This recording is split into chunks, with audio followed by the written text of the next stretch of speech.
저는 2021년 미국 국방연구원을 제가 자진해서 사임했습니다. 국방연구원은 미국 국방과 국제적인 안보를 위해서 미국 국방부 장관과 정부를 위해서 일하는 정책 자문 연구기관이고 굉장히 분위기가 좋고 대우가 좋기 때문에 그 국방연구원을 자진해서 떠나는 사람이 없어요. 제가 일하는 동안에 3명의 어른들이 들것에 실려서 응급실로 가서 사망을 하셨습니다. 그런데 가족들한테 연락을 하면은 가족들이 그렇게 죽기를 원하는 남편이기 때문에 너무나 행복하다고 아내가 좋아해요. 그렇게 분위기가 좋은데 왜 제가 떠나느냐고 원장님과 과장님이 저한테 제가 사임하는 날 묻길래 제가 사실은 그렇게 좀 팔팔한 것 같아도 고령이고 더 이상 기력이 약해지고 머리가 썩어가기 전에 북한 자유와 운동을 하고 통일을 위해서 일해야 되겠으니까 난 떠나야겠다. 그러니까 굉장히 섭섭해하면서도 알겠다. 섭섭해하는 이유는 제가 그 국방연구원에서 동양 언어 3개, 중국어, 한국어, 일본어를 구성하는 유일한 연구원이기 때문에 굉장히 아쉬워했습니다. 오늘 제 강연의 제목은 통일한국의 청사진입니다. 우리가 통일 아주 지금은 지겹다고 할 정도로 이 통일 문제를 많이 이야기하고 많은 사람들이 떠들어봤는데 제가 한 1시간 정도 조금 모질하게 강연을 하고 질의응답을 받도록 하겠습니다. 제일 마지막에 제가 독일에서 체험한 이야기를 해드릴 건데 그 전에 우리가 알아야 될 필수적인 거를 여러분들하고 제가 공유하고 싶습니다. 첫째, 오늘의 한국을 돌아나 봅시다. 우리가 여기 언제 오신지 모르겠지만 제가 한국을 떠난 해가 1979년이었는데 그때만 해도 가난했기 때문에 이 유학생들을 잘 내보내지 않았습니다. 왜냐하면 한국 돈을 미국 돈을 써야 되기 때문에. 그래서 소위 유학생 시험이라는 게 있어가지고 막 떨어뜨렸어요. 뭐 하버드 대학, 스탠포드, 영국 옥스퍼드 대학에서 초청을 받아도 이 영국 한국 그 시험에 떨어지면 나가질 못해요. 이유는 간단해요. 외화를 못 쓰도록. 그런데 그때 그렇게 가난하던 한국이 지금은 아프리카서부터 저 아이슬란드까지 여행을 다녀보세요. 모든 사람들이 옛날에는 한국 그러면은 어디가 한국이 붙었나, 뭐 베트남 밑에 있나, 중국 옆에 있나 이렇게 하던 많은 사람들이 코리아, 아이 그러고서 그냥 달라붙어가지고 한국 칭찬을 너무 많이 하는 거예요. 그리고 한 번은 파리에 그 샹젤리제 그 거리가 얼마나 아름답습니까? 거기 이제 연구여행 가다가 아침에 산책을 하러 나갔더니 길게 줄을 서 있어요. 기가 막힌 선남선녀들이. 왜 이렇게 줄을 서 있니? 그랬더니 삼성폰 오늘 세일하는데 앞에 오는 500명에게 디스카운트 프라이스를 하기 위해서 500명이 줄 서갖고 있는 거예요. 7시 반에. 그래서 수많은 나라를 다녀보니까 한국의 이미지가 너무 아름다워요. 지금은 완전히 뜬국거가 됐어요. 심지어 이 워싱턴 안에 미슐린 3스타 레스토랑이 있거든요. 거기에 김치 파스타가 있어요. 김치 파스타. 김치 파스타. 만드는 사람이 이탈리안 셰프예요. 제가 너무나 감격을 해서 Are you sure? 김치하고 파스타를 섞으면 맛이 어떨까 그랬더니 트라이. 제가 그래서 겁이 좀 나지만은 트라이 해보니까 정말로 괜찮았어요. 지난번에는 암스테르담을 가니까 김치 샌드위치를 만들어 주더라고요. Korea is wonderful country예요. 그리고 음악서부터 예술서부터 미술서부터 학문서부터 과학서부터 한국을 보세요. 모든 고전음악의 1등상을 한국이 2023년에 다시 휘어잡았어요. 모든 이스라엘 사람과 유명한 음악가를 배출한 폴란드나 이런 나라에서 눈들이 확 빠졌어요. 아니 한 번 1등하는 것도 아니고 라흐마니노프 프라이즈, 쇼판 프라이즈, 퀸 엘리자베스 프라이즈 싹쓸이를 한 거예요. 한국이. 그렇게 멋진 한국이 됐거든요. 그런데 이런 멋진 한국이 지금 한 가지 모자라는 게 있어요. 두 쪽으로 갈라져서 맨날 북한에게 당하고 있는 거예요. 그리고 완전한 평화가 아닌 거예요. 지금의 평화는 모래성 위에 쌓아놓은 집 같은 거예요. 언제 무너질지 몰라요. 그런데 한국의 내부를 지금 좀 들여다봅시다. 한국의 내부가 굉장히 더럽습니다. 지금. 솔직하게 말씀드리는데 정치, 한국의 경제는 3류, 한국의 학문은 4류, 한국의 경제는 6류 정도가 될까? 완전히 지금 난장판이에요. 자기들끼리 미친 듯이 싸우고 있어요. 남남으로 갈라져서. 남남으로 갈라져서 싸우는데 통일이 되겠습니까? 두 번째, 공공질서와 법치가 아직도 모질라요. 남 앞에서는 하는 척 하다가 남이 보지 않는 곳에서는 공공질서를 안 지킵니다. 쓰레기도 막 갖다 버리고 법치를 지키지 않습니다. 그 다음에 도덕성과 개인주의가 아직도 약해요. 도덕적으로 우리가 완전한 인간이 될 수는 없지만은 타인을 위해서 봉사하고 불쌍한 사람들을 도와줘야 되는데, 제가 지난번 한국 갔을 때 우크라이나 전쟁이 나고 가자가 폭격당했을 때 그곳에 기금을 보낸 사람 손들어 보라 그러니까 550명의 리츠칼톤 호텔, 그 고급 육성 호텔에서 모인 수많은 부자들이 한 명도 손이 안 올라갔어요. 그 다음에 경제계급의 갈등. 돈 있는 사람은 돈 있는 과시하고 돈 없는 사람은 돈 있는 사람을 증오하고 점점 나라가 두 쪽으로 갈라지고 있어요. 미국 보세요. 미국의 부자들은 자선을 얼마나 많이 하나. 물론 조로스 같은 사람, 그 누구야, 아마존 하는 그 사람은, 베조스 같은 사람은 좋지 않은 사람이지만은 마이크로소프트의 유명한 빌 게이츠나 이런 사람들은 자기 재산을 무지하게 쓰고 있어요. 많은 사람들을 위해서. 그 다음에 공공사의 나눔과 사회에 대한 인식이 굉장히 아직도 부족해요. 나만 잘 되면 된다. 우리 아들만 잘 되면 된다. 이런 개념을 가지고 살고 있어요. 타인을 위해서 사는 게 아니에요. 그 다음에 언어가 점점 험악해져요. 한국에서. 그리고 아름다운 전통이 점점 없어져 가고 있어요. 노인들 무시하고 젊은이들이 노인들 걷어차고 여자애들이 담배 피울 때 말리면은 여자애들이 어른을 때려 없애는 그런 나라가 됐어요. 그래서 이런 국가가 이미지가 있지만은 한국이 21세기에 새로운 국가로 새로 태어나야 돼요. 그 이미지는 뭔고 하니 우리가 항상 한국을 세우라고 하잖아요. 고래사에 제발 세우라는 말 하지 마세요. 세우에서 돌고래로 이미 격상을 했어요. 그리고 두 번째로 일본도 중국도 부러워하는 스마트 소프트 파워, SSP, 스마트 소프트 파워가 바로 한국이에요. 지금 한국의 삼성이 미국의 소니나 이런 걸 다 잡지 않았습니까? 기가 막힌 나라가 된 거예요. 그 다음에 과학과 기술의 선두 혁신 주자가 돼야 돼요. 다원문화 사회가 돼야 돼요. 지금 한국은 노동력이 모자라기 때문에 수많은 가난한 국가에서 와서 노동을 하고 있는데 이 노동자들에게 혜택을 주지 않고 있어서 제가 지난번 노동부 장관에게 만약 그 사람들이 재해에서 손상을 당해가지고 손발이 잘리면은 한국인처럼 대해줘야 된다. 제가 한 가지 놀란 거는 이번에 우크라이나 전쟁이 났을 때 많은 우크라이나인이 폴란드로 도망갔어요.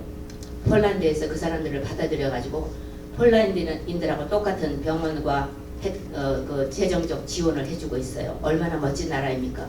그런데 한국은 노동하고 있는 파키스탄 출신이나 스리랑카 출신들의 손발이 잘리면은 네가 알아서 해 이런 식으로 하거든요.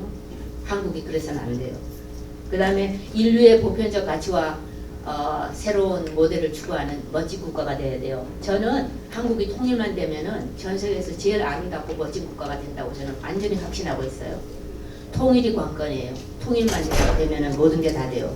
그런데 많은 사람들이 물어요. 야, 이렇게 갈라져가지고 지금 김정은이 핵을 만들고 있고 매일 한국을 못 잡아먹어갖고 쌍소리를 하고 그 심지어 김정은 그 못된 여동생 김여정까지 뭐 한국의 대통령을 싸잡아 욕하고 이런 개똥 같은 나라하고 무슨 통일이 될까?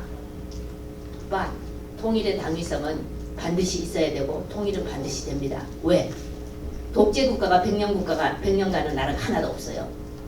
언젠가는 반드시 망하게 돼 있어요. 그리고 벌써 북한 내무에서 그 망하고 썩어가고 공꽃 문드러지는 그런 징조가 지금 보이기 시작했어요. 저는 북한의 핵 문제보다 북한 내부를 많이 들여다봐요. 북한 내부에서 소위 무슨 일이 일어나고 있나. 북한 내부를 들여다보면은 장래가 보여요. 그런데 이거를 기회를 잡아가지고 한국이 확 하지를 못하고 늘 대통령이 바뀌면은 통일 정책을 이랬다 저랬다 바꾸고 매일 변덕을 부리기 때문에 아직까지 통일을 못하고 있는 거예요. 그래서 반드시 통일이 돼야 돼요. 제가 한 가지 북한 미디어를 보면서 가슴 아파하는 거는 얼마나 젊은이들이 한국의 미디어가 보고 싶으면 한국의 비디오를 봤을까요? 그런데 그 청소년들을 열댓 명을 세워놓고 총살을 시키는 나라가 북한이에요. 그 다음에 김정은 지금 돈이 많이 필요하거든요. 경제가 안 돌아가요. 봉쇄당하고 있죠. 교육도 잘 만들어지지 않고 있죠. 그래서 뭐를 하고 있어요? 자기의 불쌍한 젊은이들을 보내가지고 콜렉팅 블라드 마니 1인당 2,000달러를 주거든요. 러시아에서 10,000명 플러스 2,000달러 해보세요. 그 돈이 김정은 주머니로 들어가는 거예요. 제가 어떤 때는 농담으로 미국인들, 유태인들한테 이런 말을 해요. 히틀러보다 더 나쁘다. 히틀러는 유태인은 죽였지만 독일 젊은이들은 죽이지 않았어요. 자기 젊은이들을 보호했어요. 자기의 그 어린 젊은 애들을 보내가지고 어머니한테는 다 거짓말하는 거예요. 러시아에 보낸다. 훈련 보낸다. 그리고 우크라이나에 가서 총알바디를 하고 있잖아요. 이런 나라이기 때문에 우리가 희망이 없는 것 같지만은 반드시 통일은 돼야 돼요. 그리고 저는 이런 불쌍한 보도를 들을 때마다 인간적으로 전율해요. 같은 한국 동족인데 한국에서 나만 잘 살고 미국에서 나만 잘 먹고 나만 좋은 차 타고 다니고 우리 아들만 좋은 대학 가면 모든 일이 해결된다. 이렇게 하고 사는 거는 인간적인 삶이 못 된다. 인간은 정치적 동물이고 경제적 동물이지만 동시에 도덕적 동물이에요. 우리 마음에 약간의 조금의 한 줌의 양심이라도 있다면은 저렇게 비참하게 살고 있는 동족들을 해방시키는 게 우리의 길이 아닌가. 그리고 이거를 제가 50년 동안 미국 정부하고 한국 정부에 설명을 했는데 불행하게도 성공을 못했어요. 성공을 못했기 때문에 제가 은퇴를 한 거예요. 더 이상 미국 정부를 위해서 일하지 않겠다. 내가 알아가지고 하겠다. 그래가지고 자유조선인 협회를 만들어가지고 지금 이사장으로 활동하고 있어요. 제가 근데 지난 30년 동안 전 세계를 굉장히 많이 돌아다녔어요. 그런데 이렇게 다니면서 제가 아프리카서부터 아이슬란드부터 호주부터 전 세계를 다니면서 항상 그 사람들에게 가끔 가다가 대화가 되면은 물어요. Do you know Korea? 한국 알아? 그러면 yeah. My wife loves Korean food and my boy loves 라면. 뭐 완전히 정신없어요. 그래서 이제 통일 이야기를 조금 물어보면은 그 아프리카의 지도자들과 젊은이들이 뭐라고 말씀하시는지 아세요? 아프리카에는 짐바브웨라는 굉장히 지독한 나라가 있어요. 근데 아프리카 짐바브웨보다 북한이 더 못하다는 거예요. 그래서 왜 그래? 그랬더니 짐바브웨는 그래도 야당이라는 게 있어요. 정치에. 그 다음에 데모도 해요. 시위도 하고. 북한보다 낫지 않느냐. 그런데 그 사람들의 의문이 한 가지 이거예요. 왜 그렇게 잘 살고 멋진 한국이 북한을 싹 싸잡아가지고 통일을 하고 있지 않나. 이게 의문이에요. 그래서 제가 그랬어요. 야, 너희들이 미국 대통령보다 똑똑하다.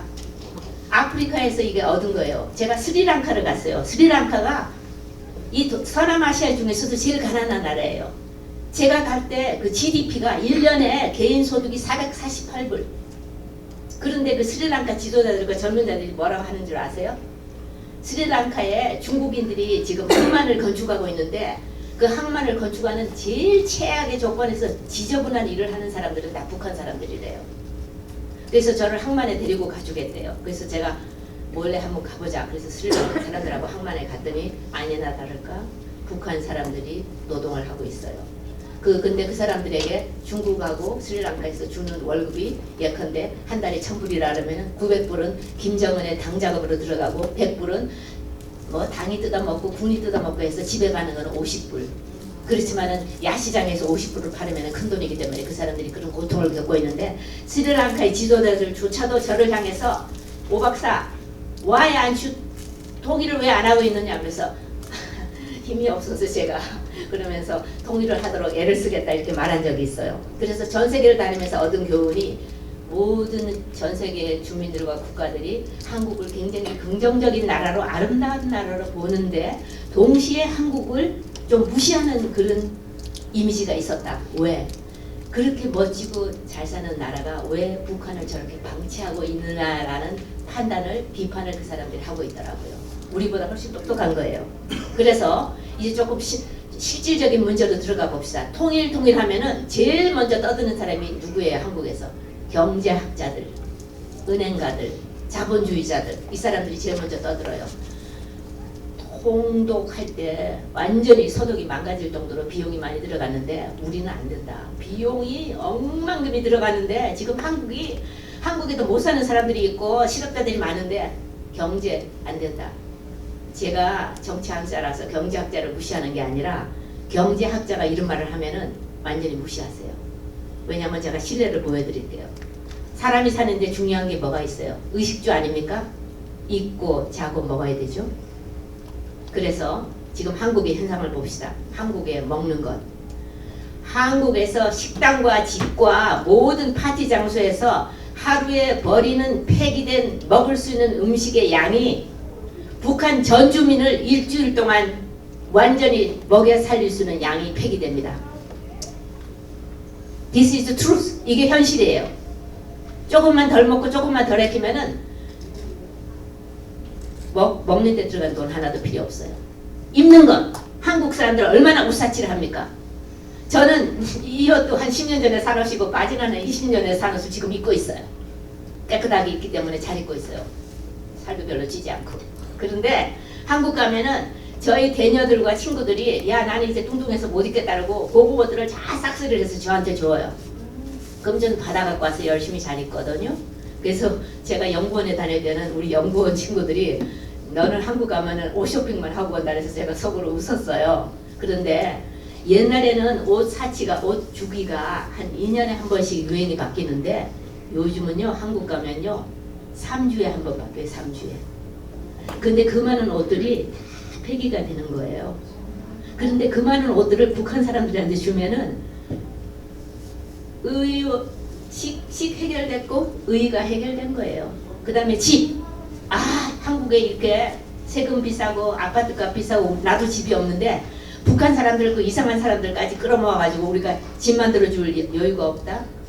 제가 탈북자들을 제일 많이 인터뷰한 사람이에요. 미국 연구자들 중에서 1970년대 말부터 시작해서 거의 몇천 명을 했는데 그 탈북자들이 한결같이 하는 말이 내가 왜 한국에서 지금은 남쪽에 살지만은 내가 왜 내 고향을 안 찾아갈 건가. 나는 반드시 고향을 찾아간다. 그리고 고향에 가서 잃어버렸던 친구들과 삼촌들을 만나고 고향에서 멋진 집을 살고 싶다 그래요. 한국에 살고 싶어 하지 않아요. 다 북한으로 간다 그래요. 그 다음에 북한이 한국보다 땅덩어리가 넓어요. 그리고 한국의 건축이 얼마나 발달했습니까? 한국의 건축은 전 세계에서 1등이에요. 전 세계를 다녀보면은 교량, 호텔 모든 게 한국인들이 다 만들어져서 정말 어떤 데는 혀가 쭉 빠질 정도거든요. 그런데 그런 기술을 가지고 간단하게 집 지어주면 되지 않습니까? 그리고 미국에 돌아가신 카터 대통령 같이 Habitat for Humanity 불쌍한 사람들을 위해서 지어주는 집을 짓는데 저도 동참하려고 그래요. 그런 집을 지으러. 통일되면 저도 올라가서 못지를 하려고 그래요. 주가 해결된 거예요. 그 다음에 한국 사람들이 제일 중요하게 생각하는 게 뭐예요? 교육. 한국은 교육의 대국이에요. 교육 때문에 한국이 이렇게 멋지게 된 거예요.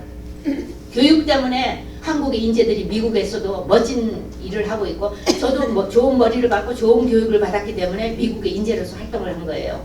한국의 교육열이 얼마나 높습니까? 북한 사람들은 그러면 교육열이 없다? 천만의 말씀. 같은 유전인자예요. 두뇌가 좋아요. 그런데 한국에서 남아도는 공책, 교과서, 연필 이런 것만 갖다 줘도 교육은 다 해결된 거예요. 한국의 교사들이 가서 가르쳐주고 저는 미국의 젊은이들하고 만나면 항상 물어요. Are you interested in Korean unification? 한국 통일에 너 관심 있어? 그러면은 Yeah, why? 그렇게 물어요. 너 가지고 있는 기술이 뭐야? 그러면은 컴퓨터. 오케이. 통일되면은 들어가서 컴퓨터. You can teach computer. 정책을 바꾸죠. 대통령이 바뀔 때마다 뭐 어떤 대통령은 뭐 개방 정책, 어떤 대통령은 폐쇄 정책 이거 맨날 자기들끼리 정신없이 싸우는데 제일 중요한 거는 북한이 한국의 정치 지도자들의 발목을 잡고 있다 이렇게 생각하시면 돼요. 무슨 말인 거 아니? 북한이 언제 어느 때 무엇을 가지고 불장난을 놓을지 몰라요. 그렇죠? 한국 항상 당하잖아요. 유전이 좀 조용한데 미사일을 또 안 터뜨리나? 그러면은 터뜨리려고 할 것 같은 예상을 하고 있더니 안 터뜨리다가 사람들이 좀 여름에 휴가도 가고 좀 멋있게 노는데 갑자기 미사일을 팡 터뜨리고 이런 식 아니에요? 그러니까 북한이 발목을 잡고 있는 거예요. 지도자들은 거기 꼼짝 못하고 반응만 보이고 있는데 이런 식으로 살아서 되는가?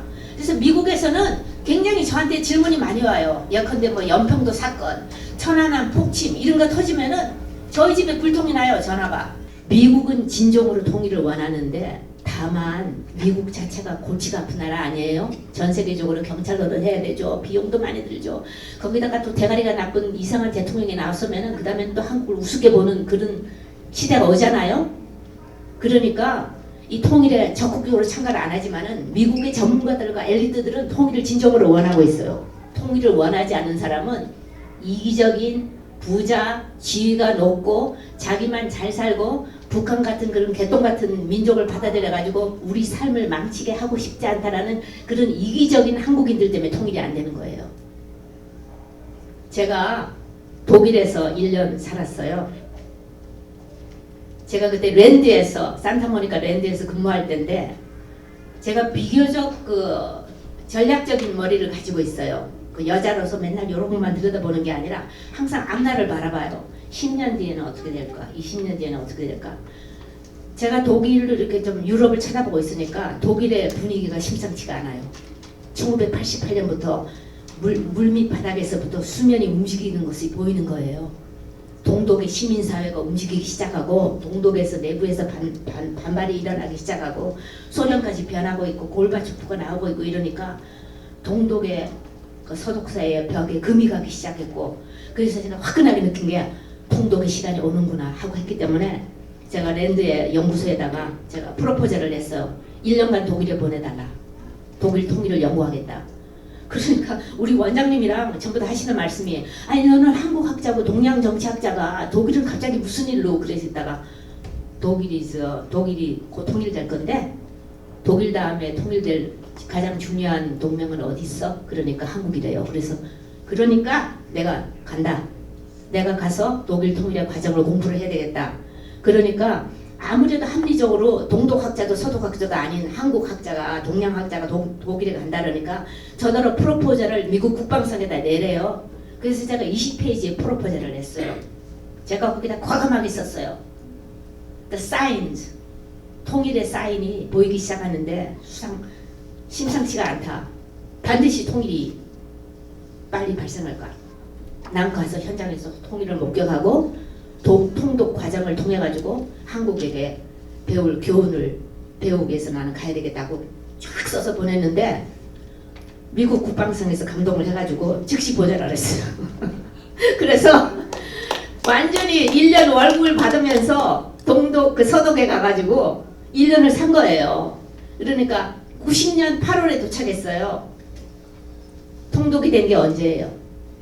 90년 10월 3일 한국의 개천절날 독일이 통일되지 않았습니까? 그때 우리 원장님이 농담으로 저한테 이메일을 보내가지고 You are right. 네가 옳았다. 적시적소에 가 있으니까 열심히 하고 와라. 그리고 월급도 승진시켜주겠다 그래요. 오케이. 그러고서 제가 통독이 현장에 가서 그 관찰을 하기 위해서 차를 타고 올라가가지고 그 통독식에 제가 참가를 했는데 아마 저의 인생 중에서 제가 가장 처절한 감정과 쓰라림과 동시에 희망을 느낀 날이 그날이 아니었나 생각이 돼요. 10월 3일 독일이 그 유럽의 중간인데 날씨가 안 좋은 국가거든요. 굉장히 추웠어요. 밤에 바람도 많이 불고 밤 12시에 통독식이 거행되는 거예요. 근데 두 곳에서 열려요. 서독에서는 코블렌츠라는 곳에서 열리고 저쪽 동쪽에서는 브란덴부르크 광장에서 열리는데 브란덴부르크 광장은 너무 멀고 코블렌츠가 제가 있던 그 나토 본부하고 가까웠기 때문에 남편하고 차를 몰아가지고 4시간 코블렌츠에 도착했는데 미리 도착해가지고 제일 앞자리에 앉는 자리가 아니라 서서 기다리는 거예요. 밧줄로 이렇게 다 끊어져 있는데 코블렌츠에 그 강이 흐르거든요. 에카라는 그 강 위에서 이제 쭉 통독식이 열리는데 함정들이 쫙 그냥 그 독일 함정들이 포진해 있고 이제 독일의 부수상하고 이런 사람들이 다 단열에 올라가서 12시가 딱 되니까 확 하고 포가 터지면서 통독식이 거행되는데 독일어로 Ich ruhe 작센을 부르노라. 그 통독식에 그 저기 주관하는 분이 작센주가 동독의 주거든요. 작센주를 부르노라. 그러니까 작센주 음악이 울리면서 포가 터지면서 작센주가 합병이 된 거예요. 이렇게 해서 곳곳에 주요한 도시를 부르면서 그 통독식을 거행하는데 눈물을 철철 흘리고 있는 사람은 저밖에 없더라고요. 독일 사람들은 시물딱한 얼굴을 하고 곰 같은 얼굴을 하고 웃지도 않고 울지도 않아요. 그래서 제가 굉장히 냉정한 인간들이구나 이렇게 생각하고 있었더니 통독식이 끝나고 나니까 저한테 와서 너 왜 그렇게 울어? 그래요. 그래서 있다가 내가 한국 출신이다. 한국에서 왔다. 그러니까 와 우리 맥주 마시러 가는데 가자 그래요. 그래서 남편하고 같이 갔죠. 그랬더니 저를 껴안고 그 서독 사람들이 앞으로 통일될 국가는 한국이다. 우리 KDO를 축하하자 하고 축배를 들었던 기억이 나거든요.